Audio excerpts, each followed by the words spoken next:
Dr. S.P. Rajashekharan has been a pharma consultant at Dr. JRK Research and Pharmaceutical Private Limited, where he plays a key role in regulatory affairs, formulations, quality control, product and process development in the Indian system of medicine sector.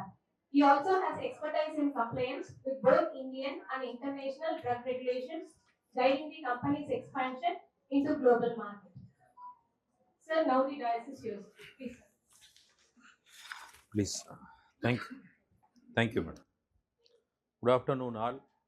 I first thank DG sir, NJ Muthukumar, and SLA Dr. என்ன பண்ணோம் மேலே வைக்கணுமா இப்படி கிட்ட வைக்கணுமா okay thanks to Menaksha doctor Menaksha and DG sir for giving this opportunity my topic is regulations and licensing ஒவ்வொரு முறையும் சந்தேகம் வரும்போதும் புக்கை எடுத்து பார்த்துட்டு அதுக்கப்புறம் தான் நாங்கள் பேசுவோம். இதுதான் நம்மளுடைய ட்ரக்ஸ் அண்ட் காஸ்மெட்டிக்ஸ் ஆக்டினுடைய இது. Next sir, introduction. Drugs and cosmetics ஆக்டினுடைய ரூல்ஸ் 1940 அண்ட் 1945.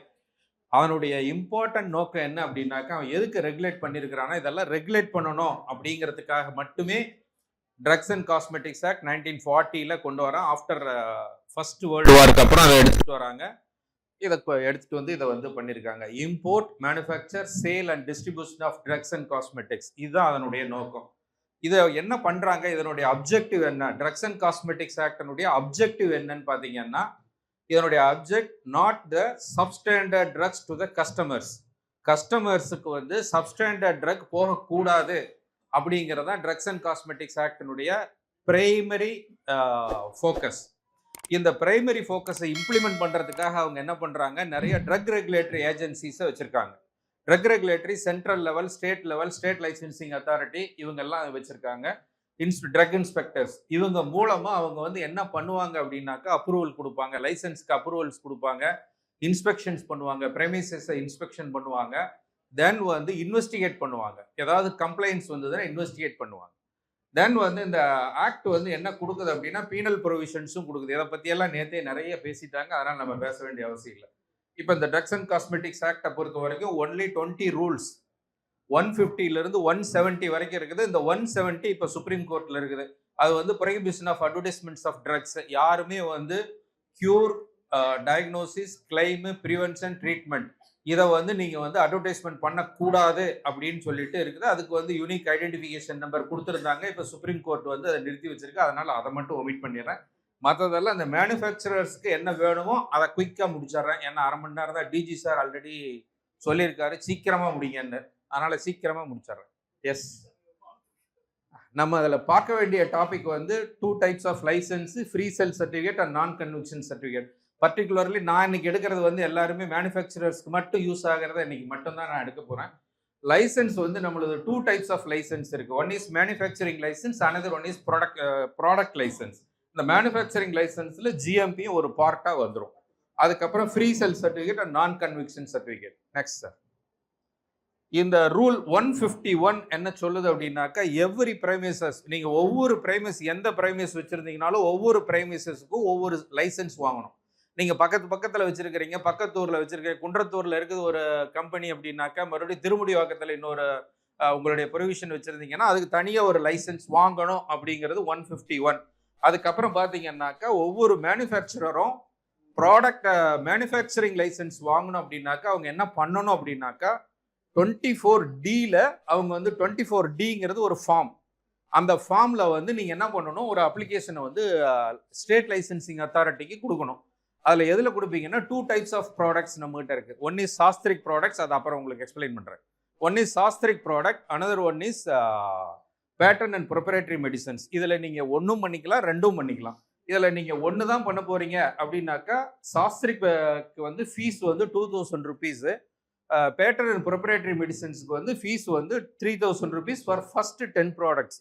அப்புறம் எவ்ரி அடிஷ்னல் ப்ராடக்ட்டும் ₹2000 ருபீஸ் எக்ஸ்ட்ரா நீங்கள் பே பண்ணணும். இதில் வந்து நீங்கள் என்ன பண்ணுவீங்க, ஃபார்ம் 24D வந்து அவங்களுக்கு அப்ளை பண்ணுவீங்க. இது வந்து ஓன் மேனுஃபேக்சரர்னா மட்டும். ஒருவேளை லோன் லைசன்ஸ் எடுக்கிறீங்க அப்படின்னா 24E வந்து நீங்கள் அப்ளை பண்ணுவீங்க, இதே ஒரு இதோட. தென் வந்து என்ன பண்ணணும் அப்படின்னா, இப்போ வந்து ரூல் என்ன சொல்லுது அப்படின்னாக்கா, எல்லா லைசன்ஸுமே schedule T of the drugs and cosmetics ஆக்டை வந்து ஃபுல்ஃபில் பண்ணாதான் உங்களுக்கு லைசன்ஸ், மேனுஃபேக்சரிங் லைசன்ஸ் கிடைக்கும். ஸோ அதுக்கு நீங்க என்ன பண்ணணும்னா ஜிஎம்பி கொடுக்கணும். ஜிஎம்பிங்கிறது குட் மேனுஃபேக்சரிங் ப்ராக்டிசஸ். இந்த குட் மேனுஃபேக்சரிங் ப்ராக்டிசஸ்ங்கிறது ஃபார்ம் 24E1 வந்து நீங்க வந்து கொடுக்கணும். அதுக்கு வந்து நியூவா அப்ளை பண்றீங்க, புதுசா அப்ளை பண்றீங்கன்னா ₹5,000 ஃபீஸை வச்சு நீங்க வந்து அவங்களுக்கு வந்து ஃபார்ம் 24E1 அப்ளை பண்ணுவீங்க. இதையெல்லாம் அப்ளை பண்ண உடனே ஸ்டேட் லைசன்சிங் அத்தாரிட்டி எதில் கொடுப்பாங்க அப்படின்னாக்கா ஃபார்ம் 25D வந்து உங்களுக்கு வந்து லைசன்ஸ் இஷ்யூ பண்ணுவாங்க. 25E வந்து லோன் லைசன்ஸ் கொடுப்பாங்க. இதனுடைய டூரேஷன் ஆஃப் லைசன்ஸ் அப்படின்னு பார்த்தீங்கன்னாக்கா இப்போ லேட்டஸ்ட் அமெண்ட்மெண்ட் வந்து 2021 வந்தது. அதுக்கு முன்னாடி எல்லாம் வந்து ப்ராடக்ட் லைசன்ஸாக இருந்தாலும் சரி, மேனுஃபேக்சரிங் லைசன்ஸாக இருந்தாலும் எவ்ரி 5 இயர்ஸ், ஃபர்ஸ்ட் நான் ஸ்டார்ட் பண்ணும்போது 3 இயர்ஸ் ஒன்ஸு, அப்புறம் 5 இயர்ஸ் ஆச்சு. இப்போ வந்து பெர்பச்சுவல்னு கொண்டு வந்துட்டாங்க. Remain valid perpetual. இதில் எல்லாரும் பண்ணக்கூடிய தப்பு என்ன, மேனுஃபேக்சரர்ஸ் என்ன பண்ணுறாங்க அப்படின்னாக்கா லைசன்ஸை வாங்கிட்டு அப்படியே விட்டுறாங்க. ஜிஎம்பியை பொறுத்த வரைக்கும் every 5 years valid, every 5 years once வந்து நீங்கள் வந்து ட்ரக் இன்ஸ்பெக்டர்ஸ் வருவாங்க, ரெனியூவல் பண்ணுவாங்க, அவங்க இன்ஸ்பெக்ஷன் பண்ணுவாங்க. Based on their report state licensing authority issue பண்ணுவாங்க, லைசன்ஸ் இஷ்யூ பண்ணுவாங்க. நெக்ஸ்ட் இதுதான் ஜிஎம்பி வந்து அவங்க பண்ணிட்டு ஸ்டேட் லைசன்சிங் அத்தாரிட்டி இஷ்யூ பண்ணுவாங்க. இது வந்து நான் ரொம்ப சுருக்கமாக சொல்லி முடிச்சிட்டேன். ஆனால் இந்த சுருக்கமாக சொல்றதுல வந்து பின்னாடி உழைப்பு பார்த்தீங்கன்னா கடுமையாக இருக்கும். நிறைய நீங்கள் ரூல்ஸ் அண்ட் ரெகுலேஷன்ஸை ஃபாலோ பண்ண வேண்டிய, வெறும் ட்ரக்ஸ் அண்ட் காஸ்மெட்டிக்ஸ் ஆக்டை மட்டும் வச்சு நீங்கள் வாங்கிட முடியாது லைசன்ஸு. நீங்கள் வந்து உங்களுடைய ப்ராடக்ட்ல வேற ஏதாவது இந்த அபின்னு, கஞ்சா அதெல்லாம் வச்சுருந்தீங்கன்னா NDPS ஆக்ட் உள்ள வருவான். அதுக்கப்புறம் பார்த்தீங்க அப்படின்னாக்கா வைல்டு லைஃப் ஆக்ட், நீங்கள் இந்த டீர் ஆண்ட்லர், அதுக்கப்புறம் பவளம் இதெல்லாம் நீங்கள் யூஸ் பண்ணீங்கன்னாக்கா வைல்டு லைஃப் ஆக்ட் வரும். இந்த மாதிரியான சில எல்லா ஆக்டும் நீங்கள் வந்து ஃபேக்டரி ஆக்ட் இது எல்லாம் நீங்கள் தெரிஞ்சு வச்சுருக்கணும். தெரிஞ்சு வச்சுக்கிட்டு தான் இதெல்லாம் நீங்கள் வரணும். நெக்ஸ்ட் ஈவன் சந்தனத்துக்கு கூட வந்து தமிழ்நாடு சாண்டல்வுட் பொசிஷனிங் ஆக்ட்னு ஒன்று இருக்குது. 5 கிலோ சந்தனம் தான் நீங்கள் வச்சுருக்க முடியும் லைசன்ஸ் இல்லாமல். 5 கிலோவுக்கு மேலே நீங்கள் சந்தனத்தை லைசன்ஸ் இல்லாமல் வச்சுருக்க கூடாது. இது ரூல். ஆனால் ரூல் இம்ப்ளிமெண்ட் ஆகுதான்னு தெரியாது, பட் இதுதான் ரூல். நெக்ஸ்ட் இது வரைக்கும் அந்த ரூல் 151 to 156 நான் சொன்னது எல்லாம் இருக்கும். இப்போ ரூல் 157 இது வந்து conditions for grant of licence. ஒருத்தர் வந்து ஒரு லைசன்ஸ் கொடுக்கணும் அப்படின்னாக்கா, மேனுஃபேக்சரிங் லைசன்ஸ் கொடுக்கணும்னா என்ன இருக்கணும் அப்படின்னாக்கா, ஃபர்ஸ்ட் எடுத்த உடனே அதை ரூல் என்ன சொல்லுது அப்படின்னாக்கா, அந்த பிரெமிசஸ் வந்து schedule T of drugs and cosmetics ஆக்டை வந்து ஃபுல்ஃபில் பண்ணணும். அந்த நார்ம்ஸை வந்து ஃபுல்ஃபில் பண்ணால் மட்டும்தான் அவங்களுக்கு வந்து லைசன்ஸ் கிடைக்கும். இது வந்து 2015 கொண்டு வந்த அமெண்ட்மெண்ட். இந்த அமெண்ட்மெண்ட் வந்து 2015 இந்த டாபர் சான் ப்ராஸுக்கு வந்து இஷ்யூ ஆச்சு. அதனால வந்து இந்த ரூலை கொண்டு வந்தாங்க. என்ன கொண்டு வந்தாங்கன்னா செக்ஷன் 3A வந்து சாஸ்திரிக் லைசன்ஸ், சாஸ்திரிக் ப்ராடக்ட். இந்த சாஸ்திரிக் ப்ராடக்ட்டுக்கு முன்னாடியோ பின்னாடியோ ப்ரிஃபிக்ஸ் அண்ட் சஃபிக்ஸ் போடக்கூடாது. அப்படி போட்டாக்கா அது போடக்கூடாதுங்கிறது வந்து அந்த அமெண்ட்மெண்ட்ல அவங்க எடுத்துட்டு வந்தாங்க. அதுக்கப்புறம் என்ன சொன்னாங்க அப்படின்னாக்கா, இந்த ஃபார்முலேஷன் வந்து ஷெட்யூல் 1 புக்ஸில் இருக்கக்கூடிய ஃபார்முலேஷன்ஸ்க்கு வந்து நீங்கள் ஃபர்ஸ்ட் வந்து ப்ரிஃபிக்ஸ் அண்ட் சஃபிக்ஸ் போடக்கூடாது. அதுக்கப்புறம் சில இது வந்து பார்த்தீங்கன்னா நேம் இல்லாமல் இருக்கும். சில ஃபார்முலேஷன்ஸ் வந்து நேம் இல்லாமல் கொடுத்துருவாங்க. அந்த நேம் இல்லாமல் கொடுத்துட்டாங்க அப்படின்னா நீங்கள் என்ன பண்ணணும், அந்த இன்க்ரீடியண்ட்டை பேஸ் பண்ணி ஒரு நேம் கொடுத்துக்கலாம் அப்படின்னு சொல்லிட்டு அவங்க வந்து அதில் வந்து கொடுத்துருப்பாங்க. இப்போ இந்த செக்ஷன் 3H இருக்குது. 3H என்ன சொல்லும் அப்படின்னாக்கா, patent and preparatory medicines. Patent and preparatory medicines வந்து நீங்கள் 3A இருக்கக்கூடிய ப்ராடக்ட்ஸுக்கு வந்து செக்ஷன் 3H வந்து நீங்கள் லைசன்ஸ் வாங்க முடியாது, வாங்கக்கூடாது, வாங்கவும் முடியாது. அதை வந்து ப்ரொஹிபிட் பண்ணுது. இது வந்து சிங்கிள் ஹெர்புக்கு வந்து பொருந்தாது. சிங்கிள் ஹெர்ப் இப்போ ஷலாக்கின்னு ஒன்று இருக்குது அப்படின்னாக்கா, அந்த சிங்கிள் ஹெர்ப் ஷலாக்கின்னா எல்லாரும் போட்டுக்கலாம். இது வந்து நீங்கள் லைசன்ஸ் சாஸ்திரிக்லி வாங்கலாம், வந்து ப்ரொப்ரேட்டரிலி வாங்கிக்கலாம், சிங்கிள் ஹெர்ப் இன்க்ரீடியன்ட். இதான் வந்து ரூல் 151. நெக்ஸ்ட் சார், இதில் வந்து அதுக்கு அடுத்து பார்த்தீங்கன்னாக்கா, உங்களுக்கு டெக்னிக்கல் ஸ்டாஃப்ஸ் யாரெல்லாம் இருக்கணும் அப்படிங்கிறது வந்து வரிசையாக இருக்கும். ஒரு degree or diploma in respective system, ஒரு graduate in pharma and pharmaceutical இண்டஸ்ட்ரியில் இருந்தாங்கன்னா அவங்களுக்கு 2 இயர்ஸு, வைத் ஆர் ஹக்கீம் இருந்தாங்கன்னா 4 இயர்ஸு, ஃபார்மசிஸ்ட் ASU சிஸ்டத்தில் இருந்தாங்கன்னா அவங்களுக்கு வந்து 8 இயர்ஸ் எக்ஸ்பீரியன்ஸ். இவங்களை வச்சு தான் வந்து ஒரு supervision of competent technical staff, இவங்களை வச்சு தான் நீங்கள் வந்து இந்த ஃபேக்டரியை ரன் பண்ணணும் அப்படிங்கிறது இதில் ஒரு 157 இருக்கக்கூடிய ஒரு இம்பார்ட்டன்ட் ப்ரொவிஷன். நெக்ஸ்ட் இதுக்கு அடுத்து வந்து ஜிஎம்பி. இந்த ஜிஎம்பியை கொஞ்சம் டீட்டெயில்டாக உள்ள போயிடுறேன். இந்த ஷெட்யூல் ஜிஎம்பியினுடைய இம்பார்ட்டன்ட் நோக்கம் என்ன அப்படின்னாக்கா, உங்களுக்கு வந்து சஸ்டைன்டு குவாலிட்டி. ஒரு ப்ராடக்டை வந்து சஸ்டைன்டு குவாலிட்டியில் கொடுக்கணுங்கிறது தான் டபிள்யூஹெச்ஓனுடைய ஒரு இம்பார்ட்டன்ட் எய்ம். நம்மளுக்கு வந்து இப்போ நேற்றுலேருந்து சொல்லிக்கிட்டு இருக்காங்க, அமுக்குரச்சோரனை வந்து 10 பேர்த்த கூடாந்து கொடுத்தா உங்களுக்கே தெரியாது, உண்மையிலே தெரியாது. காரணம் என்ன அப்படின்னா, திருநெல்வேலியில் விளையக்கூடிய ஒரு பிளான்ட்டுக்கும் நீங்கள் வந்து சேலத்தில் விளையக்கூடிய ஒரு பிளான்ட், சேலம் என் ஊர் அதனால சொல்லிக்கிறேன், சேலத்தில் இருக்கக்கூடிய ஒரு பிளான்ட்டுக்கும் நீங்கள் அதே வந்து காஞ்சிபுரத்தில் இருக்கக்கூடிய ஒரு பிளான்ட்டுக்கும் நிறைய வித்தியாசம் வரும். பக்கத்து ஸ்டேட்டுக்கும் ஒரு வித்தியாசம் வரும். அதில் இருக்கக்கூடிய பயோ ஆக்டிவ்ஸ் எல்லாம் வந்து கொஞ்சம் கொஞ்சமாக சேஞ்ச் ஆகும். Based on soil conditions, weather, cultivation methodologies, then வந்து ஸ்டோரிங், இதையெல்லாம் பேஸ் பண்ணி அங்கே மாறும். இதையெல்லாம் மாறும் பொழுது நம்மகிட்ட ஏதாவது இருக்கா அப்படின்னா இதெல்லாம் இல்லை. அதனால வந்து இதெல்லாம் இல்லை. வந்ததுன்னா இந்த மாதிரி மாறுச்சுன்னா உங்களுக்கு வந்து அதனுடைய எஃபிகசியில் மாற்றம் வரும். அந்த எஃபிகசி வந்து மாறக்கூடாது, சஸ்டைன்டு குவாலிட்டியில் பேட்ச் டு பேட்ச் வேரியேஷன் வரக்கூடாது அப்படிங்கிற ஒரே காரணத்துக்காக தான் ஜிஎம்பி வந்திருக்கு. அங்கே வந்து ட்ரக்ஸ் அண்ட் காஸ்மெட்டிக்ஸ் ஆக்ட் எதுக்கு வந்திருக்குன்னா, சப்ஸ்டாண்டர்ட் ட்ரக் வரக்கூடாது அப்படிங்கிறதுக்காக ட்ரக்ஸ் அண்ட் காஸ்மெட்டிக்ஸ் ஆக்ட். அதில் வந்து ஜிஎம்பி எதுக்கு வந்திருக்கு அப்படின்னாக்கா, ஜிஎம்பி வந்து உங்களுக்கு வந்து குவாலிட்டி வந்து சஸ்டைண்டாக கொடுக்கணும். ஒரு குவாலிட்டி இருந்ததுன்னா ஒரே ப்ராடக்ட் அதே மாதிரி வரணும். அதுக்கு ஒரு ப்ராசஸ் நீங்கள் டெவலப் பண்ணணும். அந்த ப்ராசஸை டெவலப் பண்ணுறது எப்படி, ப்ரொசீஜர் என்ன, அந்த ப்ரொசீஜரை நீங்கள் எப்படி ஃபாலோ பண்ணுறீங்க, அது எப்படி டாக்குமெண்ட் பண்ணுறீங்க, இதுதான் வந்து சிம்பிளாக ஜிஎம்பி. இந்த ஜிஎம்பியில் இவ்வளவு தான் இருக்கும். இதை வந்து நீங்கள் ஸ்ட்ரிக்டாக ஃபாலோ பண்ணணும். இதுதான் வந்து schedule T of drugs and cosmetics act. Schedule TA வந்து அது ரா மெட்டீரியலுக்கான ரெஜிஸ்டர்ஸ். நெக்ஸ்ட் சார், இந்த primary aim of schedule T இப்போ நான் சொன்னதான், raw materials used for authentic prescribed quality free from contamination. நீங்கள் வந்து அமுக்ராவில் நாட்டு அமுக்ராவை போட்டுட்டு சேமி அமுக்ராவில் இருக்கக்கூடிய எஃபெக்டை கேட்டிங்கன்னா வருமானு கேட்டிங்கன்னா வராது. ஆனால் பேர் வந்து அமுக்ரான்னு போட்டு முடிச்சிருவோம் நம்ம. இதுதான் வந்து அதனால தான் இந்த ஆத்தென்டிக் அப்படிங்கிறது வந்து வெரி வெரி இம்பார்ட்டண்ட். அதுக்கப்புறம் ப்ரிஸ்கிரைப்டு குவாலிட்டியில் இருக்கா, அதில் வந்து என்ன இருக்குது, பயோ ஆக்டிவ்ஸ் நிறைய இருக்கும். அதில் நீங்கள் என்ன பண்ணணும், ஏதாவது ஒரு பயோ ஆக்டிவ்ஸ் என்ன இண்டிகேஷனுக்காக நீங்கள் அந்த ஃபார்முலேஷனை செலக்ட் பண்ணுறீங்களோ அந்த இண்டிகேஷனுக்கு தேவையான ஃபார்முலேஷன்ஸில் அது வந்து ப்ரிஸ்கிரைப்டு குவாலிட்டியில் இருக்கா அப்படிங்கிறத செக் பண்ணணும். இது ரொம்ப வளவலன்னு இருக்கும். ஒரு எக்ஸாம்பிளோட சொல்லிடுறேன் உங்களுக்கு. போஸ்வெல்லிய செரட்டா இருக்குதுன்னா அதனுடைய இம்பார்ட்டன்ட் வந்து 11 ஆல்ஃபா கீட்டா போஸ்வெல்லிக் ஆசிட். அந்த 11 ஆல்ஃபா கீட்டா போஸ்வெல்லிக் ஆசிட் எத்தனை பர்சன்டேஜ் உங்களுடைய ப்ராடக்ட்டுக்கு வேணுங்கிறத நீங்கள் டிசைட் பண்ணணும். 45%, 65%, 75%. அதில் வந்து நீங்கள் வச்சு அதை வந்து கொடுத்து அதை கண்டினியூஸாக மார்க்கெட்டுக்கு நீங்கள் கொடுக்கணும். அப்போ தான் வந்து நீங்கள் எதிர்பார்க்குற ஒரு இண்டிகேஷனும் ஒரு ரிசல்ட் கிடைக்கும். அதுக்கப்புறம் ஃப்ரீ ஃப்ரம் கண்டாமினேஷன், இது 3 இருக்கணும். ரா மெட்டீரியலை பற்றி தான் நம்ம நிறைய பேசுவோம் நம்ம ஜிஎம்பியில். ஆனால் ஃபினிஷ்டு ப்ராடக்டை பற்றி நம்ம பேசவே மாட்டோம் எங்கேயுமே. இது வந்து ஏன் அப்படின்னாக்கா, இது வரைக்கும் அது மல்டி பாலிஹெர்பல் ஃபார்முலேஷன்ஸ்க்கு நம்ம இன்னும் கொண்டு வரல அப்படிங்கிற மாதிரி சஸ்டம் இருக்குது. பட் ஆனால் இது மாறணும். ஏன் மாறணும் அப்படின்னாக்கா, இப்போ வந்து அலோபதியில் ஃபைட்டோ ஃபார்மசூட்டிக்கல்ஸ்ன்னு சொல்லி ஒரு டிவிஷன் கொண்டு வந்துட்டான். அந்த ஃபைட்டோ ஃபார்மசூட்டிக்கல்ஸில் அவன் என்ன சொல்கிறான் அப்படின்னாக்கா, நீங்கள் எவ்ரி ஃபினிஷ்டு ப்ராடக்ட்லேயும் டாப் 3 உங்களுடைய டாப் 3 ஹெர்பல்ஸை வந்து ஃபினிஷ்டு ப்ராடக்டில் ப்ரெசென்ட் ஆகிருக்கு அப்படிங்கிறத வந்து நீங்கள் வந்து எஸ்டாப்ளிஷ் பண்ணணும் அப்படின்னு சொல்லிட்டு அதில் கொண்டாந்துருக்கான். ஸோ அந்த மாதிரி கொண்டு வந்தோம் அப்படின்னாக்கா உங்களுக்கு என்ன ஆகும்னா, குவாலிட்டி வந்து ப்ராடக்டினுடைய குவாலிட்டி வந்து இருக்கும். நீங்கள் ரா மெட்டீரியல் என்ன போடுறோன்னு தெரியும், அவுட்புட்டில் என்ன வரோன்னு நம்ம பார்க்க மாட்டோம். இந்த மேனுஃபேக்சரிங் ப்ராசஸ் என்ன எப்படி இருக்கணும் அப்படின்னாக்கா, ஒரு ஸ்டாண்டர்டில் இருக்கணும். அதுக்கப்புறம் குவாலிட்டி கண்ட்ரோலை பற்றி அதை சொல்லுது. அதுக்கப்புறம் என்ன பண்ணணும், உங்களுடைய ப்ராடக்ட் வந்து ஹியூமன் யூஸுக்கு ஃபிட்டாக இருக்கணும். இந்த 4 ஐட்டத்தையும் என்ஷூர் பண்ணுறது தான் இந்த ஜிஎம்பியினுடைய பிரைமரி எய்ம். இந்த 4 இதையும் வந்து உங்களுக்கு பண்ணுதா பண்ணலையா அப்படிங்கிறதுக்கு நீங்கள் ஒரு மெத்தடாலஜி உங்களுடைய ஓன் கம்பெனியில் உங்களுக்குன்னு ஒரு ப்ராசஸ் இருக்கும், ஒரு ப்ரொசீஜர் இருக்கும். இதில் வந்து ஒரு மெத்தடாலஜி நீங்கள் வச்சுக்கணும். இந்த மெத்தடாலஜியை வந்து டாக்குமெண்ட் பண்ணி வைக்கணும். இந்த டாக்குமெண்ட்டை வந்து இன்ஸ்பெக்டர்ஸ் வந்து வெரிஃபை பண்ணுவாங்க. வெரிஃபை பண்ணதுக்கு அப்புறம் தான் உங்களுக்கு வந்து லைசன்ஸ் எல்லாம் இஷ்யூ பண்ணுவாங்க. இதுதான் அதனுடைய சாராம்சம். நெக்ஸ்ட் சார், இந்த ஷெட்யூல் டி பார்த்தீங்கன்னாக்கா 2 பார்ட்டாக இருக்கும்.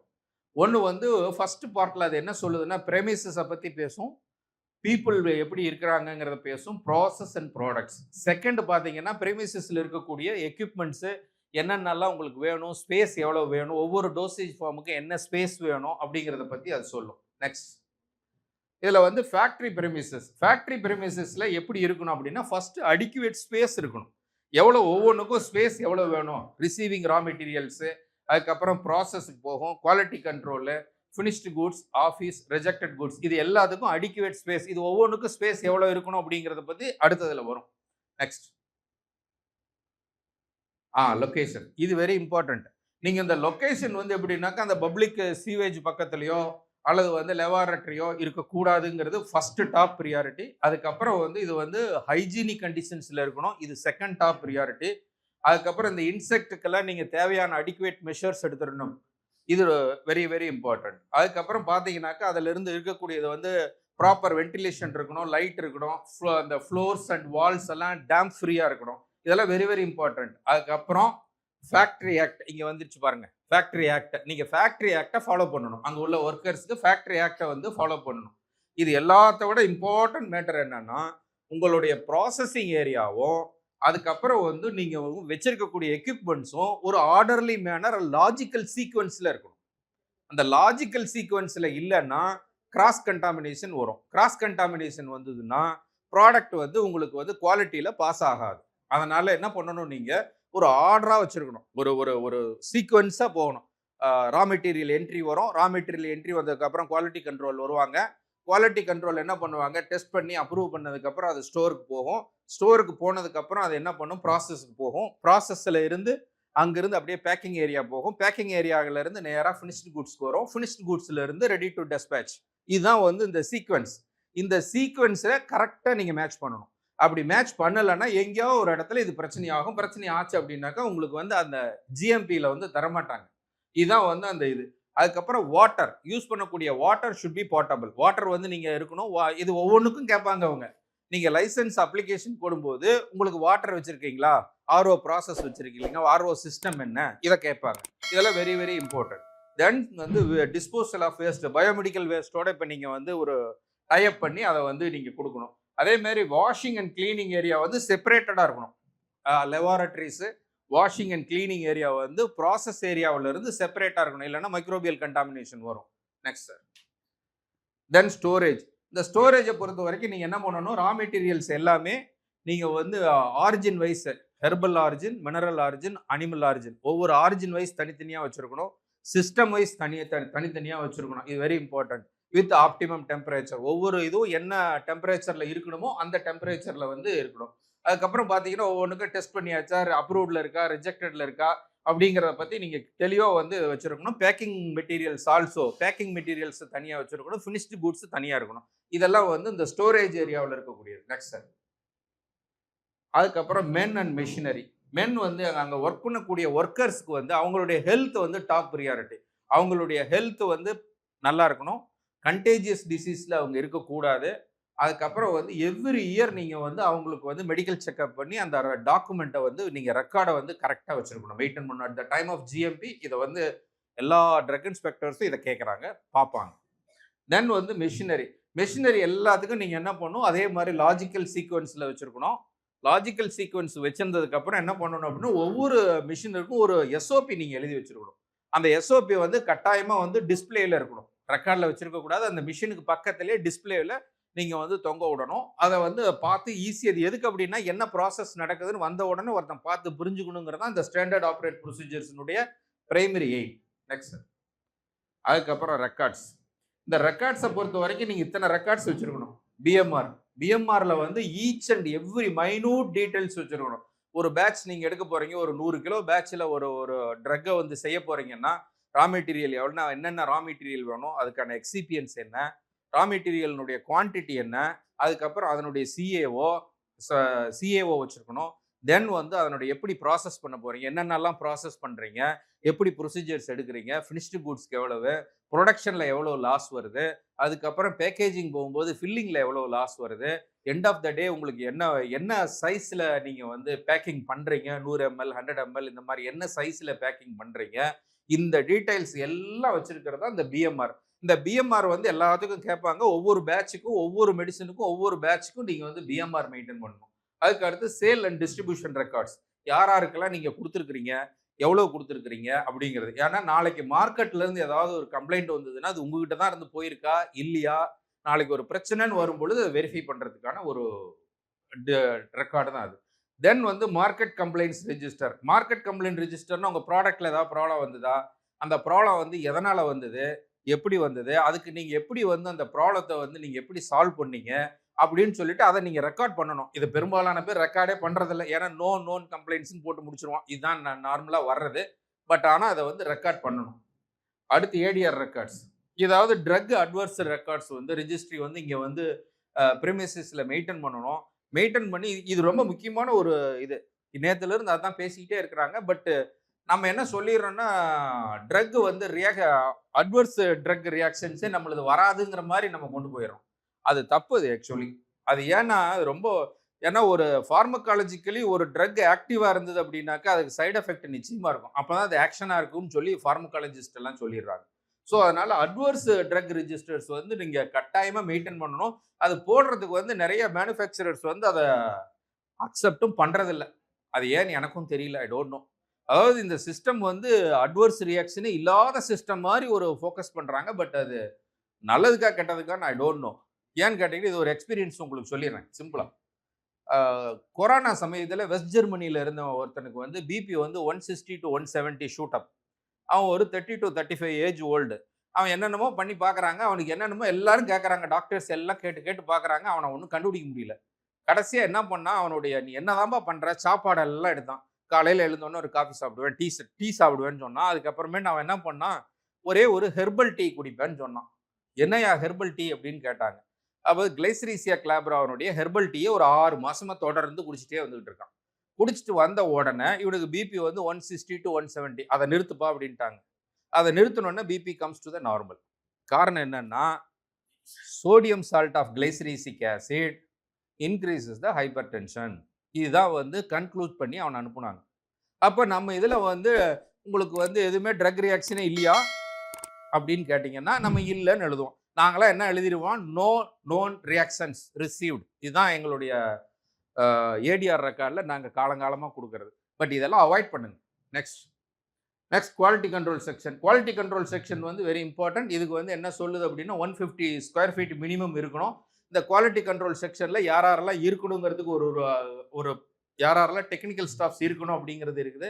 எல்லாமே நீங்க சாம்பிள்ஸ் எல்லாமே அங்க வந்து மெயின்டெயின் பண்ணணும். Control samples till the product expiry date. அந்த எக்ஸ்பைரி டேட் முடியிற வரைக்கும் நீங்க வந்து ப்ராடக்ட்டினுடைய சாம்பிள்ஸ வந்து வச்சிருக்கணும். இது வந்து அதனுடைய ரூல். நெக்ஸ்ட். தென் வந்து machinery and space. Machinery and ஸ்பேஸ்ல பார்த்தீங்கன்னாக்கா, நீங்க என்னென்ன மிஷினரி, என்னென்ன டோசேஜ் ஃபார்ம் வச்சிருக்கிறீங்களோ, அந்தந்த டோசேஜ் ஃபார்முக்கு ஒரு மிஷினரிஸ் என்னென்னலாம் இருக்கணும். அது ரொம்ப லிஸ்ட் பெருசா இருக்கும். அதனால நான் இங்க குடுக்கல. நீங்க பார்த்தீங்கன்னாக்கா, அந்த ஷெட்யூல் டீல வந்து அவன் குடுத்திருப்பான். நீங்க வந்து கேப்சூல் பண்றீங்க, டேப்லெட் பண்றீங்கன்னா என்னென்ன மிஷின்ஸ் இருக்கணும், மேண்டான்ட்ரியா என்னென்ன மிஷின்ஸ் இருக்கணும் அப்படின்னு சொல்லி அவன் குடுத்திருப்பான். அதனால நீங்க வந்து அத வந்து நீங்க வந்து கரெக்ட்டா ஃபாலோ பண்ணணும். அத வந்து ஒரு லாஜிக்கல் சீக்வென்ஸ்ல வச்சிருக்கணும்.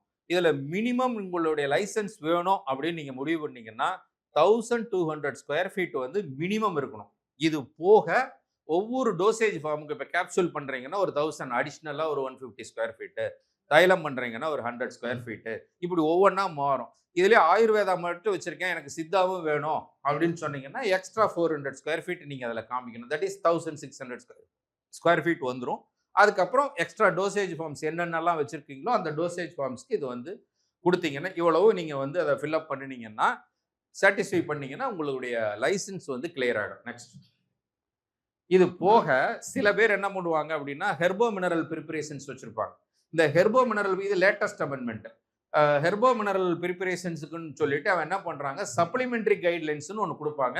இந்த சப்ளிமெண்டரி கைட்லைன்ஸ் வந்து இந்த ஹெர்போ மினரல் ப்ரிப்பரேஷன்ஸ் உள்ளவங்க வாங்கிக்கணும். இது ரொம்ப ஸ்ட்ரிக்டா ஃபாலோ பண்ணணும். இதுக்கு வந்து நான் என்னென்னலாம் முன்ன சொன்னனோ அதை எல்லாம் ஃபாலோ பண்ணணும்.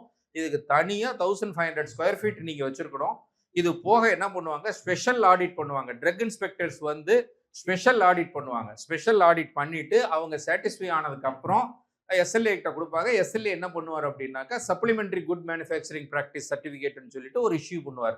இது வந்து ரசம் சேர்ந்த மருந்துகள் நம்ம சொல்லுவோம் இல்லையா, மெட்டல்ஸ் அண்ட் மினரல் ப்ரிப்பரேஷன்ஸ், அதுக்கு வந்து இந்த ஹெர்போ மினரல் மெட்டாலிக் ஃபார்முலேஷன்ஸ்க்காக வேண்டி சப்ளிமெண்டரி கைட்லைன்ஸ் அப்படிங்கிறது வந்து இதுல வரும். இது வந்து இம்பார்ட்டன்ட். இது வேணும்னா வாங்கிக்கலாம். நிறைய யார் வந்து ஹெர்போ மினரல் ப்ரிப்பரேஷன்ஸ் அதிகம் பண்றாங்களோ அந்த மேனுஃபேக்சரர்ஸ் இதை வந்து கான்சென்ட்ரேட் பண்ணிக்கிறது நல்லது. நெக்ஸ்ட்.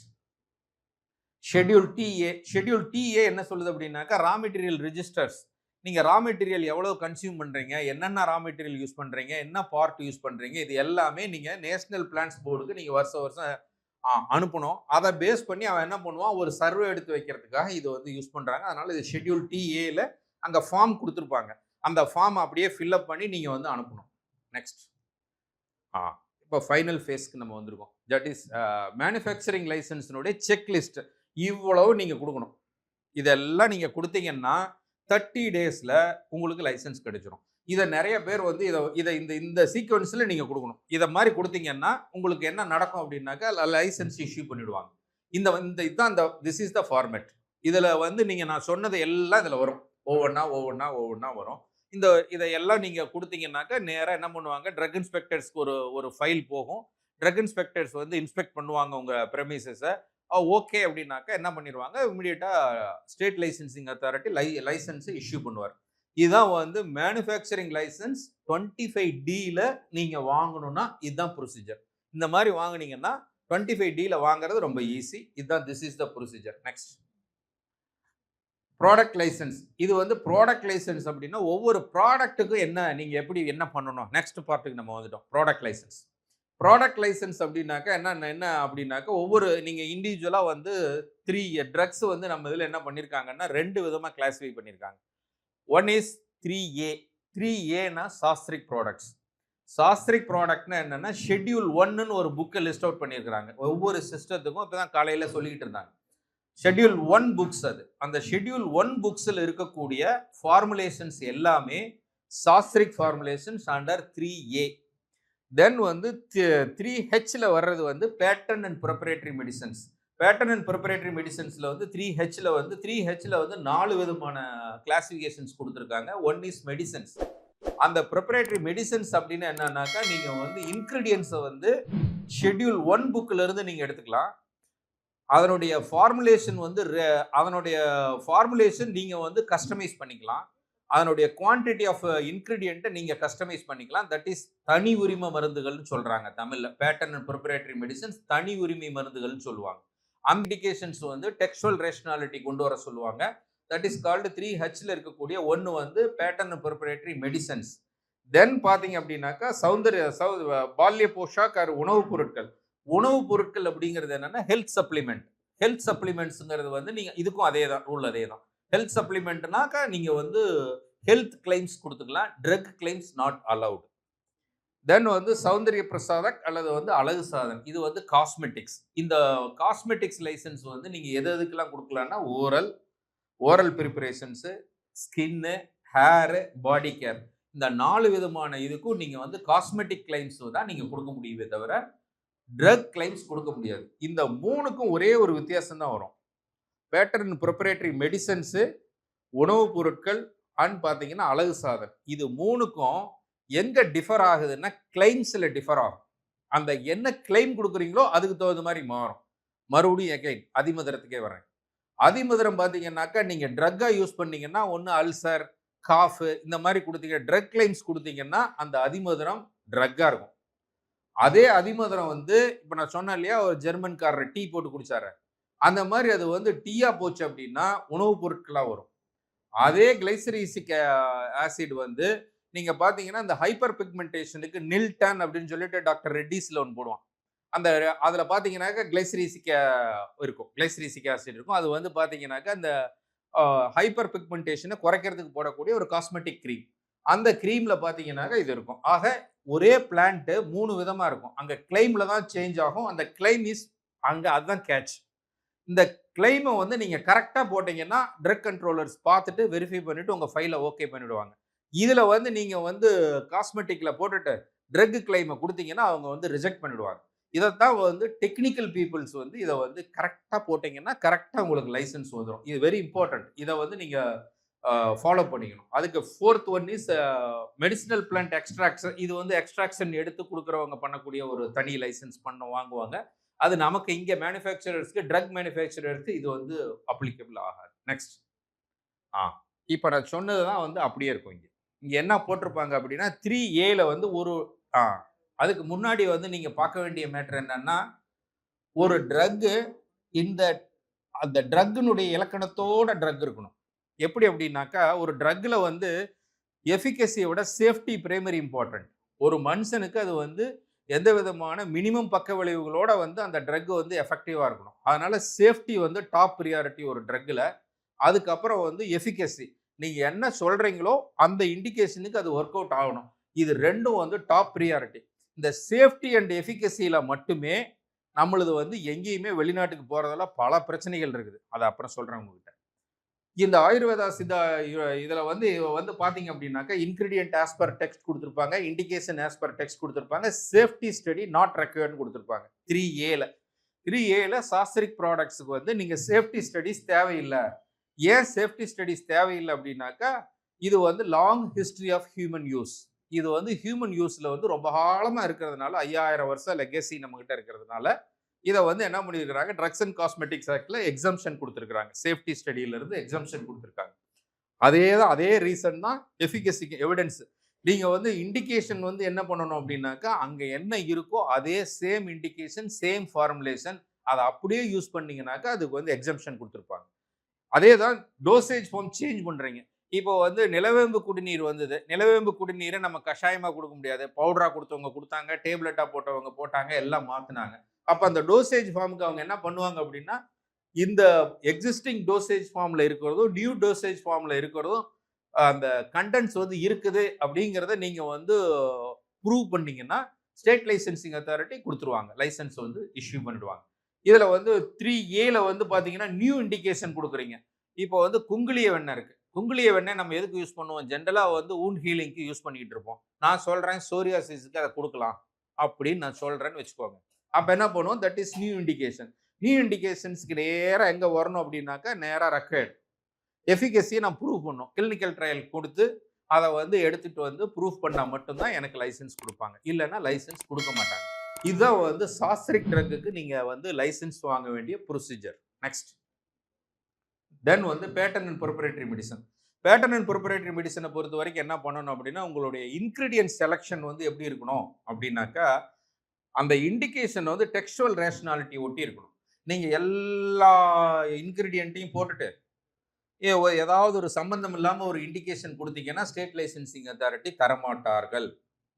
நீங்கள் என்ன பண்ணணும்னா, நீங்கள் போடக்கூடிய இன்கிரீடியண்ட்டுக்கு உங்களுடைய சித்தா லிட்ரேச்சரில் வந்து எங்கேயாவது ஒரு இடத்துல இருந்து நீங்கள் வந்து சப்போர்ட் எடுத்துகிட்டு வரணும். அந்த சப்போர்ட் எடுத்துகிட்டு வந்தீங்கன்னா மட்டும்தான் அவங்க கொடுப்பாங்க. அதனால தான் அவன் டெக்ஸ்டுவல் ரேஷனாலிட்டி கொடுத்துருப்பான். இண்டிகேஷன் 4-5 ஹெர்பலை போட்டு நீங்கள் பண்ணுறீங்கன்னா 5 ஹெர்பலில் நீங்கள் வந்து நான் மினிமம் 4 ஹெர்பல்ஸ் அல்லது 5 ஹெர்பலும் என்ன பண்ணணும் அப்படின்னா டெக்ஸ்டுவல் ரேஷனாலிட்டி அந்த இது வந்து அட்லீஸ்ட் நியரஸ்டாவது இருக்கணும், நியர் பர்ஃபெக்ட்லியாவது இருக்கணும். அப்போ தான் அவங்க கன்சிடரே பண்ணுவாங்க, இல்லைன்னா பண்ண மாட்டாங்க. அதே மாதிரி பார்த்தீங்கன்னா சேஃப்டி ஸ்டடி நாட் ரெக்வயர்டு. எஃபிகசியை பார்த்தீங்கன்னாக்கா பைலட் ஸ்டடின்னு கொடுத்துருக்காங்க, பட் அதுக்கெல்லாம் வந்து எஸ்டாப்ளிஷ்டு இல்லை. ஸோ அதனால் இப்போ என்ன பண்ணிடுறாங்கன்னா, அந்த நம்ம கொடுக்குறோம் இல்லையா அந்த டெக்ஸ்டுவல் ரேஷனாலிட்டி, அந்த டெக்ஸ்டுவல் ரேஷனாலிட்டியை வச்சு அவங்க வந்து ப்ராசஸ் பண்ணுறாங்க. ப்ராசஸ் பண்ணிவிட்டு பேட்டன் அண்ட் ப்ரிப்பரேட்டரி மெடிசன்ஸ்க்கு இஷ்யூ பண்ணுறாங்க. இது ஒரு வேலை. நீங்கள் ஷெட்யூல் E1ன்னு ஒன்று இருக்குது, that is poisonous plant schedule. அந்த பாய்சனஸ் பிளான்ட்டில் வந்து நீங்கள் ஷெட்யூல் E1ல இருந்து உங்கள் பிளான்ட் இந்த ஊமத்தை அது இதெல்லாம் இருக்கும். அது வந்துட்டு அப்படியே ஒவ்வொரு சிஸ்டத்துக்கு இது கொடுத்துருக்காங்க. அந்த ஒவ்வொரு சிஸ்டத்துலேயும் நீங்கள் ஏதாவது போட்டிருந்தீங்கன்னா உங்களுக்கு வந்து சேஃப்டி ஸ்டடிஸ் மஸ்ட்டு. அதுக்கப்புறம் எஃபிகசி ஸ்டடிஸும் நீங்கள் கொடுத்துடணும். அது இல்லாமல் பார்த்துக்கிட்டிங்கன்னா இது நாட் ரெக்வயர்டு. Next sir. அதுக்கப்புறம் வந்து உணவுப் பொருட்கள். உணவுப் பொருட்களுக்கும் த சேம். ஷெட்யூல் 1 புக்கில் இருந்து ரெஃபரன்ஸ் கொடுக்கணும், டெக்ஸ்டுவல் ரேஷனாலிட்டி இருக்கணும். அதுக்கப்புறம் health claims are permitted. Next அதே மாதிரி சௌந்தர்ய பிரசாத், தட் இஸ் காஸ்மெட்டிக்ஸ். காஸ்மெட்டிக்கும் த சேம். என்னன்னாக்கா அதே தான் ஷெட்யூல் 1 புக்ஸில் இருந்து உங்களுக்கு வந்து நீங்கள் ரெஃபரன்சஸ் எடுக்கணும். டெக்ஸ்டுவல் ரேஷனாலிட்டி இண்டிகேஷன்ஸை பொறுத்த வரைக்கும் டெக்ஸ்டுவல் ரேஷனாலிட்டி இருக்கணும். அதுக்கப்புறம் வந்து அவ்வளோதான். இதை கொடுத்துட்டு நீங்கள் வந்து oral, skin, hair and body care இந்த இதுக்கு மட்டும் நீங்கள் யூஸ் பண்ணிக்கலாம். வேற எதுக்கும் அதை யூஸ் பண்ண முடியாது. இதை வந்து இந்த மாதிரி ஒரு இதில் கொடுத்தீங்கன்னா E1 இன்கிரீடியன்ஸ் இருந்ததுன்னா, ஷெட்யூல் E1 இன்கிரீடியன்ஸ் இருந்ததுன்னா நீங்கள் சேஃப்டி ஸ்டடிஸ் ப்ரொடியூஸ் பண்ணணும். இந்த மாதிரி கொடுத்தீங்கன்னா இமிடியேட்டாக they will consider the licence. அந்த sub committee and expert committee என்ன பண்ணுவாங்க, அப்ரூவ் பண்ணிடுவாங்க. அப்ரூவ் பண்ணிட்டு உங்களுக்கு லைசன்ஸ் இஷ்யூ பண்ணுவாங்க. Next excipients. இது ரொம்ப ரொம்ப இம்பார்ட்டன்ட். இது ஒரு நாள் முழுக்க பேசலாம். அது நேத்தே டாக்டர் அனுபாஸ்டின் சொல்லிட்டாரு. பட் இருந்தாலும் நானும் ஒரு தடவ சொல்லிடுறேன். ரூல் 161 169 என்ன சொல்லுது அப்படின்னா, எக்ஸிபியன்ட்ஸ். இந்த எக்ஸிபியன்ட்ஸ பத்தி நமக்கு வந்து சாஸ்திரிக் ப்ராடக்ட்ஸ பொறுத்தவரைக்கும் ஒண்ணும் பெருசா ஒண்ணும் ப்ராப்ளம் இல்ல. ஏன்னா, அந்த ப்ராடக்ட்ல வந்து நீங்க ஆயில் தவிர, நீங்க வேற எதுலயுமே ஆயில், அந்த செமி சாலிட் பிரிப்பரேஷன்ஸ், லேகியம் இதுல தான் நீங்க பிரிசர்வேட்டிவ்ஸ் போட வேண்டியிருக்கும். மத்ததுலலாம் பெரிய சேஞ்சஸ் கிடையாது. பட் அதே வந்து நீங்க ஒரு சோப்பு போடுறீங்க, ஒரு கிரீம் போடுறீங்க, அல்லது வந்து டேப்லெட் போடுறீங்கன்னா, எக்ஸிபியன்ட்ஸ் இருக்கணும். எக்ஸிபியன்ட்ஸ் ஆர் பார்மகாலஜிக்கலி இனர்ட் சப்ஸ்டன்சஸ். அது வந்து அந்த ப்ராடக்ட்ட வந்து ஒரு ஸ்டேபிளா வச்சிருக்கிறதுக்கு வந்து இந்த எக்ஸிபியன்ட்ஸ் வந்து யூஸ்ஃபுல்லா இருக்கும். இந்த எக்ஸிபியன்ட்ஸ வந்து எங்கிருந்து குடுக்கணும் அப்டின்னாக்கா, நீங்க வந்து இந்தியன் பார்மகோபியா ஐபில இருக்கணும், ஃபுட் சேஃப்டி எஃப்எஸ்எஸ்ஏஐல இருக்கணும், அல்லது வந்து பெரோ ஆஃப் இந்தியன் ஸ்டாண்டர்ட்ஸ் பிஸ்ல இருந்து இருக்கக்கூடிய ரெஃபரன்ஸஸ மட்டும் தான் நீங்க எடுத்துக்கணும். வேற எதையும் எடுத்துக்க கூடாது. இதுல வந்து வெறும் அந்த ஸ்டேபிள் குடுக்கக்கூடியது மட்டும் இல்ல. பிரிசர்வேட்டிவ்ஸ் போட்டீங்கன்னா மட்டும் தான் அந்த ப்ராடக்ட் வந்து கெட்டு போகாம இருக்கும். இந்த பிரிசர்வேட்டிவ்ஸ பொறுத்தவரைக்கும் antimicrobial preservatives and antioxidant பிரிசர்வேட்டிவ்ஸ்ன்னு 2 இருக்கும். இது ஒவ்வொன்னுக்கும் எவ்வளவு பெர்சன்டேஜ் நீங்க யூஸ் பண்ணணும் அப்படிங்கிறதும் இருக்குது. இப்ப நெறைய பார்த்தீங்கன்னா பாராபென் ஃப்ரீன்னு வரும். ஏன் பாராபென் ஃப்ரீ வருது அப்படின்னு சொல்லி போட்டான்னா, இப்ப யூரோப்பியன்ல நீங்க டென்மார்க், ஃபின்லாண்ட்லலாம் போனீங்கன்னாக்கா, இந்த எம்பிஎஸ், பிபிஎஸ் உள்ள ப்ராடக்ட்ட வந்து அவன் உள்ளேயே விடமாட்டான். காரணம் என்னன்னா, லெஸ் தென் 3 இயர்ஸ் ஓல்டு உள்ள குழந்தை 3 வயசுக்கு கீழ இருக்கக்கூடிய குழந்தைகளினுடைய எண்டோகிரைன் சிஸ்டத்துல வந்து இந்த எம்பிஎஸ், பிபிஎஸ் வந்து இன்டர்ஃபியர் ஆகுதுங்கிறதுனால அவன் என்ன பண்றான், அத வந்து விடமாட்டான். இந்த நாலேட்ஜ் எல்லாம் நீங்க இருக்கணும். ஒரு ஃபார்முலேஷன போடும் பொழுது இதெல்லாம் முக்கியம். தென் வந்து கலரிங் ஏஜென்ட்ஸ். கலர்ஸ் வந்து கார்சினோஜெனிக் சப்ஸ்டன்சஸ் ஜெனரலா. அதனால கலர்ஸ் எத்தனை பெர்சன்டேஜ் இருக்கணும், பிரிசர்வேட்டிவ்ஸ்னுடைய பெர்சன்டேஜ் எவ்வளவு, இது எல்லாமே பார்த்தீங்கன்னாக்கா எல்லா ஸ்டாண்டர்ட் புக்ஸ்ல பிஸ்ல ஆகட்டும், ஐபிஎல் ஆகட்டும் எல்லா இடத்துலயும் குடுத்திருப்பான். நீங்க அதத்தான் பர்மிட் பண்ண அத போட்டீங்கன்னா மட்டும் தான் நீங்க குடுக்க முடியும். இத வந்து நீங்க வெளியில லேபிள்ல ரிவீல் பண்ண மாட்டீங்க. பட் அதர் தேன் இந்தியாவை விட்டு வெளியில போகும்போது அவன் எல்லாம் கேட்பான். சைட் மாஸ்டர் ஃபைல்ல இருந்து உங்களுடைய இந்த மொத்த ஜாதகமும் கேட்பான். அப்ப நீங்க வந்து கம்ப்ளீட்டா குடுக்கணும். குடுக்கும் பொழுது இதுல ஏதாவது எக்ஸஸா இருந்தது அப்படின்னா அவன் ஃபைல ரிஜெக்ட் பண்ணிடுவான்.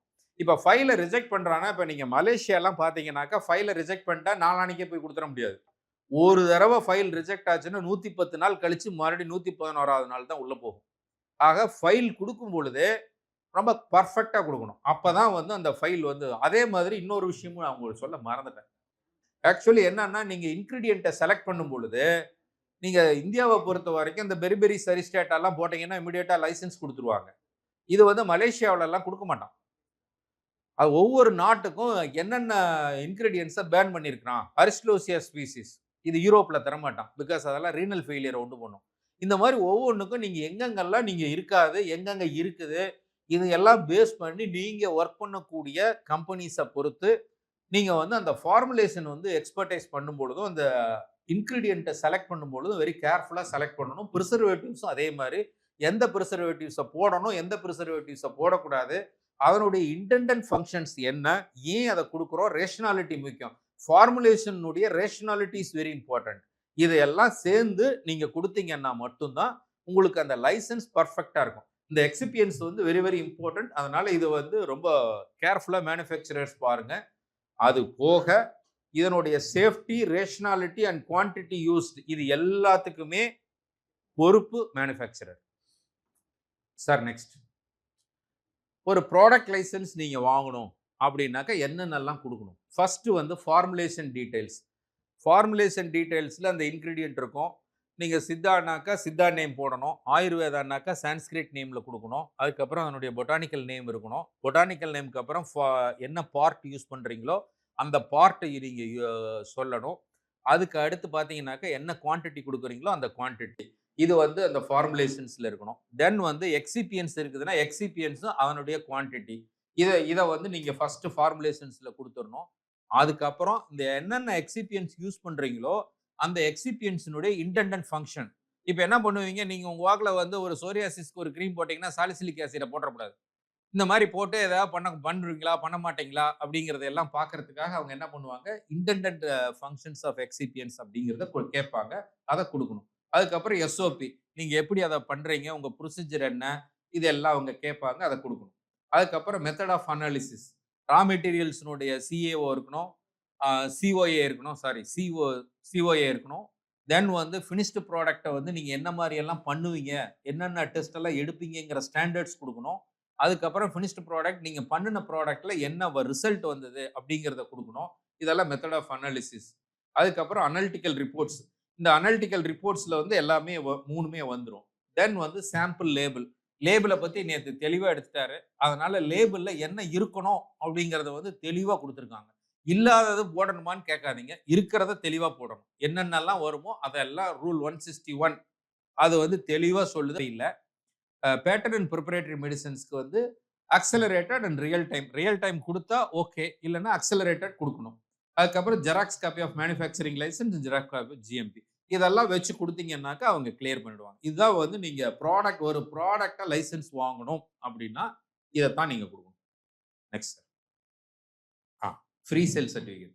ஃப்ரீ சேல் சர்டிஃபிகேட் எதுக்கு அப்படின்னாக்கா, இந்தியா முழுக்க இந்த ப்ராடக்ட் விற்பனை பண்ணப்படுகிறது அப்படின்னு சொல்லிட்டு வந்து ஸ்டேட் லைசென்சிங் அத்தாரிட்டினால குடுக்கப்படக்கூடிய ஒரு இது. இதுல வந்து நீங்க என்ன பண்ணுவீங்க, ஃபார்ம் 26 E21ல வந்து நீங்க வந்து அப்ளை பண்ணுவீங்க. இது வந்து ஓன் மேனுஃபேக்சரர்ஸ், லோன் லைசென்ஸ்காரங்க வந்து ஃபார்ம் 26 E22ல வந்து அப்ளை பண்ணுவாங்க. அப்ளை பண்ண உடனே அவங்க வந்து இத வந்து குடுத்துருவாங்க. இது வந்து beyond the borders of Tamil Nadu. தமிழ்நாட்ட தாண்டிட்டீங்கன்னா, இந்த free sale certificate must. Foreign ஃபாரின்ல நீங்க எங்கேயாவது ஒரு போறீங்க அல்லது வந்து ஃபாரினுக்கு எக்ஸ்போர்ட் பண்றீங்கன்னாலும் அவன் இத கேட்பான். Free sale certificate must. ஏன்னா உங்க கண்ட்ரில இந்த ப்ராடக்ட் வந்து இந்தியா அந்த கண்ட்ரி முழுக்கும் விற்பனை பண்ணப்படுகிறதா இல்லையா அப்படிங்கிறதுக்கான ஒரு ஆத்தென்டிகேட்டட் சர்டிஃபிகேட் இந்த ஃப்ரீ சேல் சர்டிஃபிகேட். இதுக்கு என்ன பண்ணணும் அப்படின்னாக்கா கீழ ரெக்யர்மெண்ட்ஸ் குடுத்துருக்கிறேன். நீங்க மேனுஃபேக்சரிங் லைசென்ஸ் குடுத்துறணும், ஜிஎம்பி குடுத்துறணும், அந்த ப்ராடக்ட் லைசென்ஸ குடுத்துறணும். Sales invoice of products. அது என்னன்னா நீங்க இந்தியா முழுக்க பண்றீங்க. நீங்க பண்ணாமலே ஃப்ரீ சேல் சர்டிஃபிகேட் வாங்க முடியாது ஸ்டேட் லைசென்சிங் அத்தாரிட்டி கிட்ட. என்ன பண்ணணும், அந்த 2 தடவ 2 மினிமம் 2 பில்ஸ் இருக்கணும். சேல்ஸ் இன்வாய்ஸ் வந்து 2 தடவ நீங்க பில் பண்ணியிருக்கணும். அந்த குடுக்கணும். ஒரு பெர் ப்ராடக்ட் வந்து ₹100 குடுத்து பே பண்ணிட்டீங்கன்னா, உங்களுக்கு ஃப்ரீ சேல் சர்டிஃபிகேட் வந்து இஷ்யூ பண்ணிடுவாங்க. இது வந்து ஃப்ரீ சேல் சர்டிஃபிகேட்டினுடைய content. Next sir. Non conviction certificate. இந்த நான் கன்விக்ஷன் சர்டிஃபிகேட் எதுக்கு அப்படின்னாக்கா, டெண்டர்ஸ் எல்லாம் நீங்க அப்ளை பண்ணும்பொழுது வந்து, நீங்க கன்விக்ட் ஆயிருக்கிறீங்களா இல்லையாங்கிறதுக்கான ஒரு சர்டிஃபிகேட் இது வந்து குடுப்பாங்க. ஃபார்ம் 26E3ல வந்து நீங்க அப்ளை பண்ணுவீங்க. அவங்க வந்து 158C பேஸ் பண்ணி அவங்களுக்கு ஸ்டேட் லைசென்சிங் அத்தாரிட்டி இஷ்யூ பண்ணிடுவாங்க. இதுலலாம் ஒரு ஒரு அஃபிடவிட் ஒண்ணு முன்னலாம் ரொம்ப குடுக்க வேண்டியிருக்கும். இப்ப லேட்டஸ்ட் அமெண்ட்மென்ட்ல அத ஈஸி பண்ணியிருக்காங்க. Thanks to IS department. முன்னலாம் என்ன பண்ணுவாங்க அப்படின்னாக்கா, ஒரு அஃபிடவிட் நாங்க குடுக்கணும். அது ₹200 ஸ்டாம்ப் பேப்பர்ல ஒரு அஃபிடவிட் எடுத்துட்டு, அது நோட்டரி பப்ளிக் வந்து என்ன பண்ணுவாங்க அப்படின்னாக்கா, நோட்டரைஸ் பண்ணுவாங்க. அத வந்து ஃபர்ஸ்ட் கிளாஸ் ஜுடிஷியல் மேஜிஸ்ட்ரேட் கிட்ட போயிட்டு, அவர்கிட்ட போயிட்டு சைன் வாங்கிட்டு வரணுங்கிறத வச்சிருப்பாங்க. அது ரொம்ப எந்த ஜுடிஷியரி மேஜிஸ்ட்ரேட்டும் போட மாட்டாங்க. ரொம்ப கஷ்டப்பட்டுட்டு இருந்தோம். அத வந்து இப்ப என்ன பண்ணாங்க அப்படின்னா, ரீசென்ட்டா வந்து ஆயுஷ் டிபார்ட்மெண்ட் அது தேவையில்ல அப்படின்னு சொல்லிட்டு, ஒன்லி நோட்டரைஸ்டு பப்ளிக் டிக்ளரேஷன் மட்டும் போதும் அப்படின்னு சொல்லி 2021ல ஒரு அமெண்ட்மென்ட் குடுத்தாங்க. இதுக்கு வந்து ஃபீஸ் வந்து ₹300. இத குடுத்துட்டு வாங்குனீங்கன்னா நான் கன்விக்ஷன். இது வந்து டெண்டர்ஸ் ப்ரொசீஜர் எல்லா கவர்ன்மென்ட் டெண்டர்ஸ் எல்லாத்துலயுமே இந்த நான் கன்விக்ஷன் சர்டிஃபிகேட் கேட்பாங்க. இதுக்கு வந்து அது ரொம்ப யூஸ்ஃபுல்லா இருக்கும். திஸ் இஸ் த நான் கன்விக்ஷன் சர்டிஃபிகேட். தென் வந்து நான் அதுல மிஸ் பண்ணியிருக்கிற ஒண்ணே ஒரு ஏரியா வந்து WHO GMP அண்ட் ரொம்ப யூஸ்ஃபுல்லா இருக்கு எங்களுக்கு. அதனால வந்து அத வந்து கொஞ்சம் நீங்க கன்சிடர் பண்ணணும். WHO GMP அண்ட் COPP வந்து ஸ்டேட்லயே முடிக்கிற மாரி அந்த பவர்ஸ் வந்து ஸ்டேட்டுக்கே கொண்டாடுற மாரி நீங்க கொண்டு வந்தீங்கன்னா தான், எங்களுக்கு வந்து இந்த எக்ஸ்போர்ட் ஓரியன்டட் மெஷர்ஸ்க்கு ரொம்ப யூஸ்ஃபுல்லா இருக்கும். இதான் நான் மிஸ் பண்ணியிருக்கிறது. நெக்ஸ்ட் சார் அவ்வளவுதான் நினைக்கிறேன். எஸ். Thank you. ஏதாவது கொஸ்டின்ஸ் இருந்ததுன்னா கேளுங்க.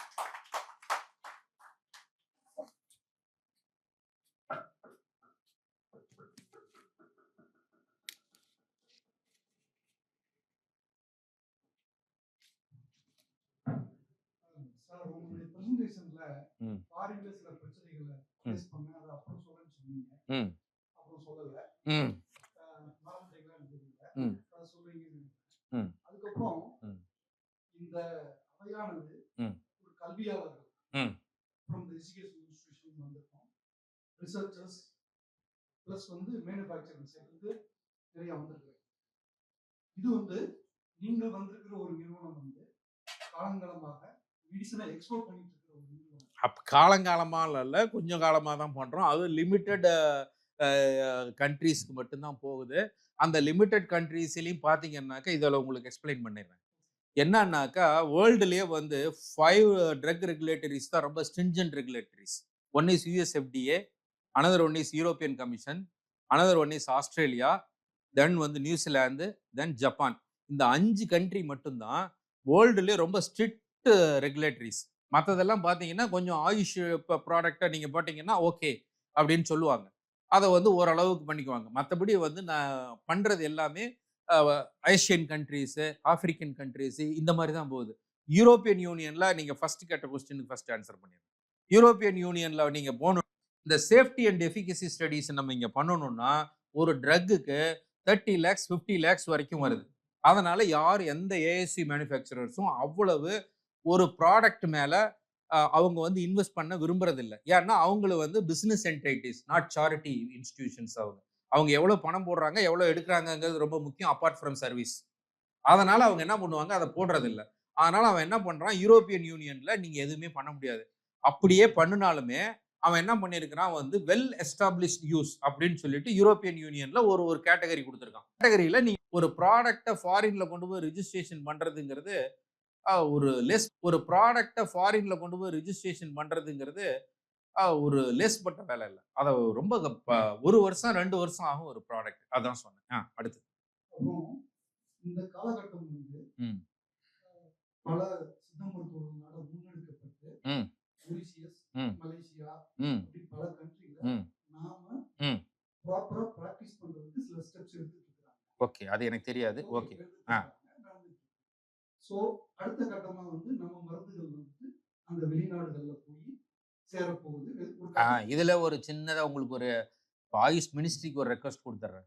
எப்படின்னா, நீங்க வந்து வெளிநாடுகள்ல எங்க போனீங்கனாலும், ஒண்ணு ஹெர்பல் மெடிசின்ஸ்ன்னு வச்சிருப்பான். மொரீஷியஸ்ல ஆயுர்வேதான்னு தான் வச்சிருப்பான். அங்க சித்தாங்கிற ஒரு பேரே இருக்காது. இந்த எந்த இடத்துல ஆயுர்வேதா வந்தாலும், தயவு செய்து அந்த இடத்துல சித்தா வர்ற மாரி ஒரு ஒரு ஏற்பாட்ட நீங்க தயவு செஞ்சு பண்ணணும். ஆயிடுச்சா? விரைவில் ஆயிருங்க. விரைவில் வந்துருமா? இந்த மாரி ஒவ்வொரு இடத்துலயும் வரணும். ஈவன் நீங்க தமிழ்நாடு தாண்டிட்டீங்கன்னா கூட, அதர் டிபார்ட்மெண்ட்ல கூட ஆயுர்வேதான்னு தான் இருக்கும். சித்தா இருக்காது. அதனால வந்து இந்த சித்தாங்கிற பேர நீங்க ரொம்ப ஆழமா அந்த போராடி தான் ட்ரக்ஸ் அண்ட் காஸ்மெட்டிக்ஸ் ஆக்ட்லயே பார்த்தீங்கன்னாக்கா, ஆயுர்வேதா வித்தின் பிராக்கெட்ல இன்க்ளூடிங் சித்தான்னு இருக்கும். அத ரொம்ப காலமா எழுதி போராடி தான் அந்த சித்தாவ கொண்டு வந்தோம். அதனால வந்து இந்த சித்தாங்கிறதே இல்லாம இருக்கும். அதான் சொல்லிட்டாரு. Thank you. ஆ. அதே மாரி இப்போ அடுத்த கட்டமா நம்மளுடைய மருத்துவ முறைகள் வந்து அந்த நாட்டுல போறப்போ, ம்.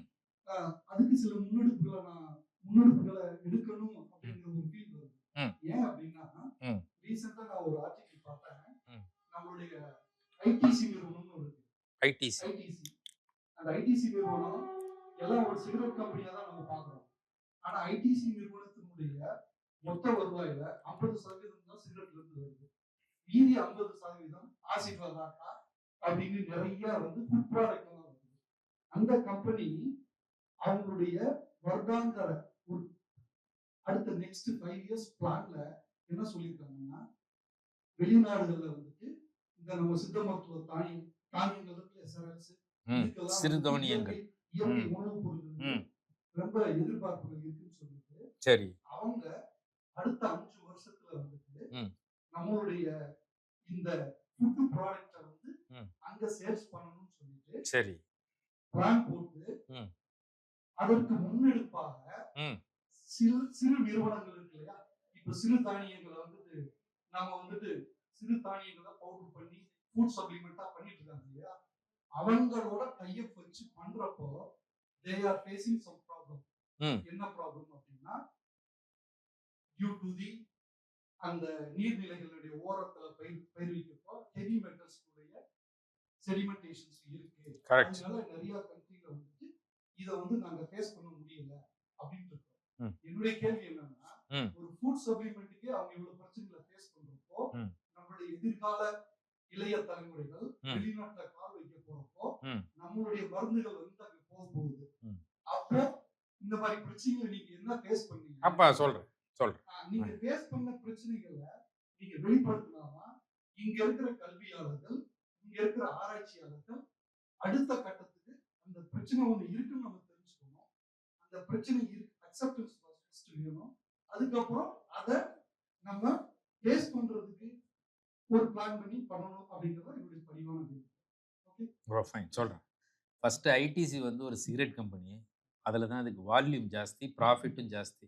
நீங்கள் டேக்ஸ் போட்ட உடனே அன்றைக்கி ஐடிசி ஷேர்ஸ் ₹50 இறங்குச்சு இல்லையா? அதனால் அவன் அதையெல்லாம் கான்சென்ட்ரேட் பண்ண மாட்டான். சரி, உங்கள் கொஸ்டினுக்கு வந்துடுறேன்.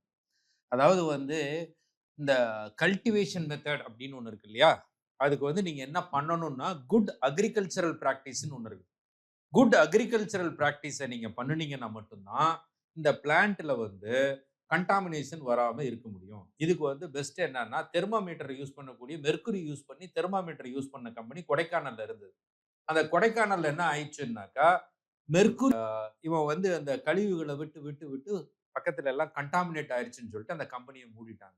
இந்த மாதிரி பிரச்சனை ஃபாரின் ரெகுலேட்டரியில கட்டாயம் கேட்பான். எல்லா ஹெர்பல்ஸும் கண்டாமினேஷன் ஆகித்தான் இருக்கும்.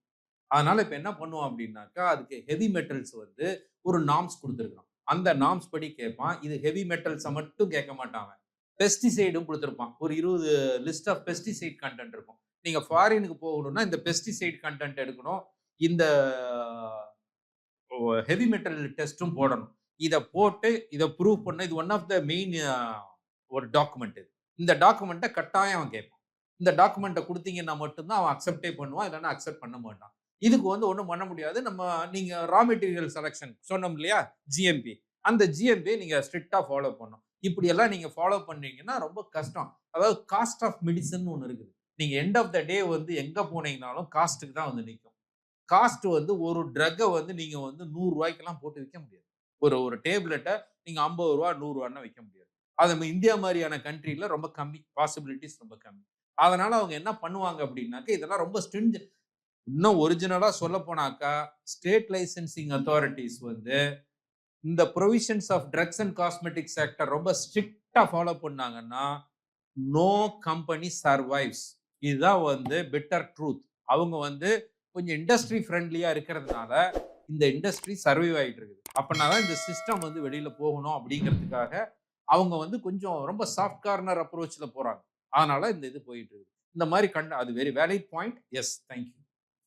இல்ல, இதை ஃபேஸ் பண்றதுக்கு ஹிமாலயா மாதிரி கம்பெனிகள் ஓனாவே ஃபார்ம் வச்சிருக்காங்க. அது நம்மள மாதிரி ஆட்களுக்கு நடைமுறைக்கு எல்லாரும் முடியுமா? எம்எஸ்எம்இ எல்லாரும் முடியுமா? இதுல வந்து எக்ஸ்பர்ட் அவர்கிட்ட கொடு, அவர் எக்ஸ்பிளைன் பண்ணிடுவார். டாக்டர் அனுப் ஆஸ்டின் ப்ளீஸ் கூட, அவர் மைக்கு கூட அவர் எக்ஸ்பிளைன் பண்ணிடுவார். Thank you.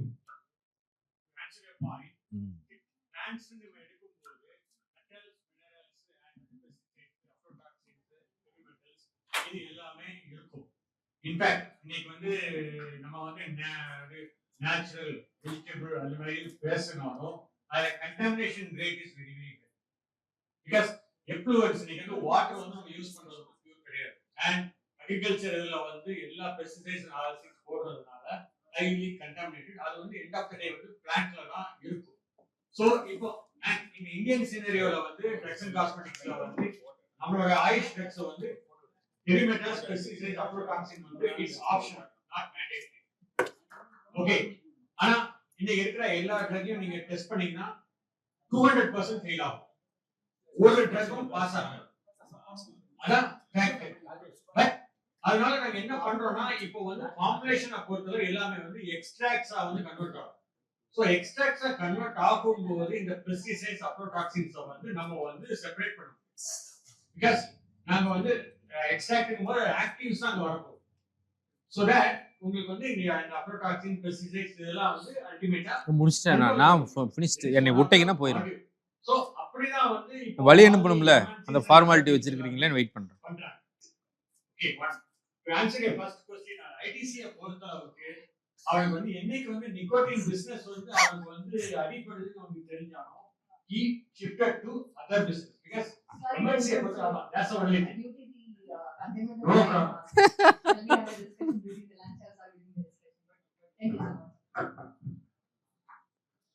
Thank you for such a wonderful session, sir. It is time to honor the presenter. Now, I would like to call upon Dr. B. Akila, Research Officer, SIDA, to honor Dr. Rajashekharan, sir. Please, ma'am. Thanks.